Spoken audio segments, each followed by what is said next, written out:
dire problem que le problème of Congo, du Congo, the problem of le problème the region, de la région, le problème de la or région, even the problem of Rwanda ou même le problème encore du Rwanda, is not M23. n'est pas le M23, je suis désolé.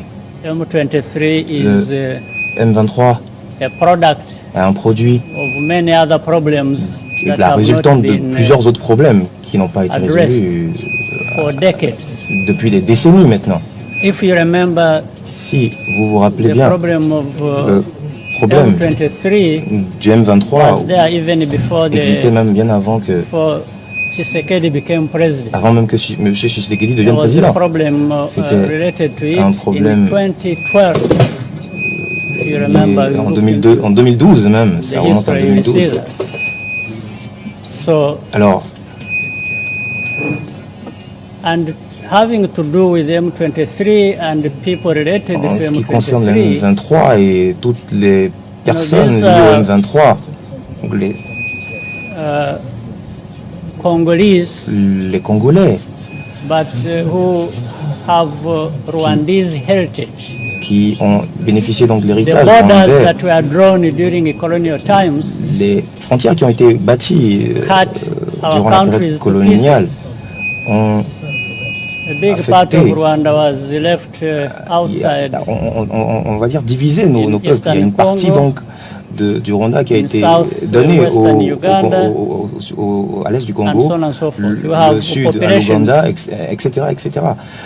Nous avons une coopération qui existe déjà dans ces zones et qui ont, c'est-à-dire qu'il y a déjà des liens qui existent entre nos deux peuples.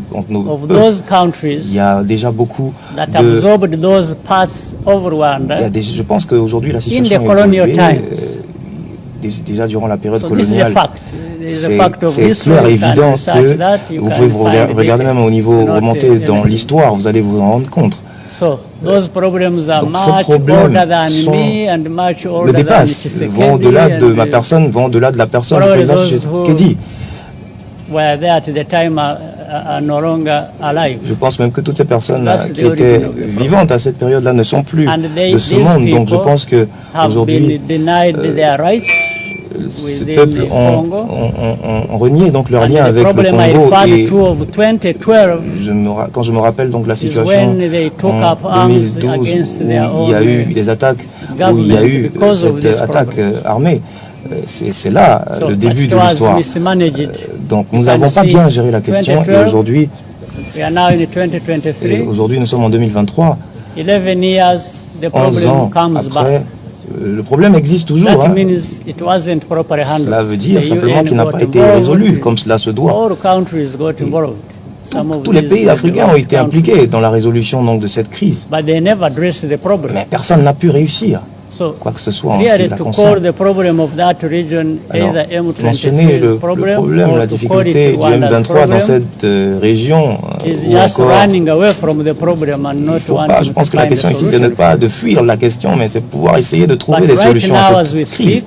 Mais pendant que nous sommes en train d'avoir cette discussion, toute la région africaine, tous les pays de la zone africaine, y compris l'Angola, nous avons deux processus de procédés. On avait un processus de Nairobi basé à Kenya et un autre processus déjà implémenté à Luanda et qui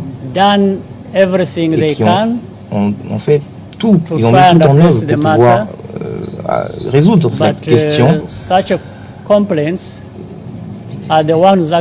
Mais je pense que ils sont en train d'essayer de trouver une solution et le processus de Luanda ou le processus de Nairobi, les démarches qui ont été entreprises à Luanda et à Nairobi ont essayé donc de pouvoir trouver des solutions à la difficulté. Mais apparemment, les pays même concernés ne veulent pas apparemment que la question soit résolue.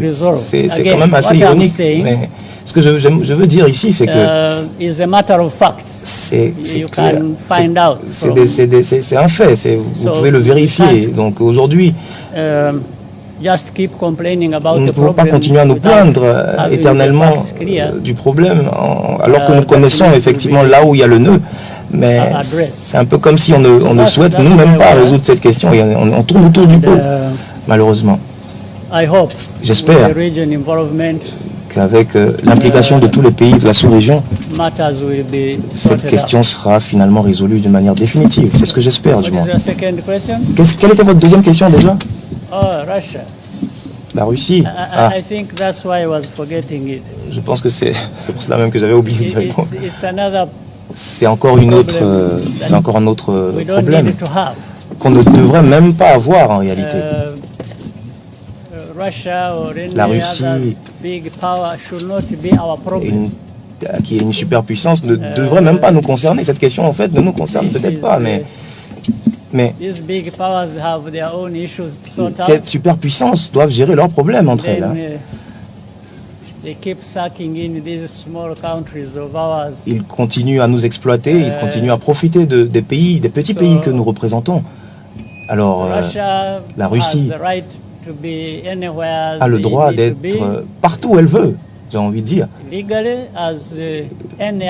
D'un point de vue légal, comme un pays, elle a le droit d'être partout à travers le monde. Donc, elle vient en Afrique.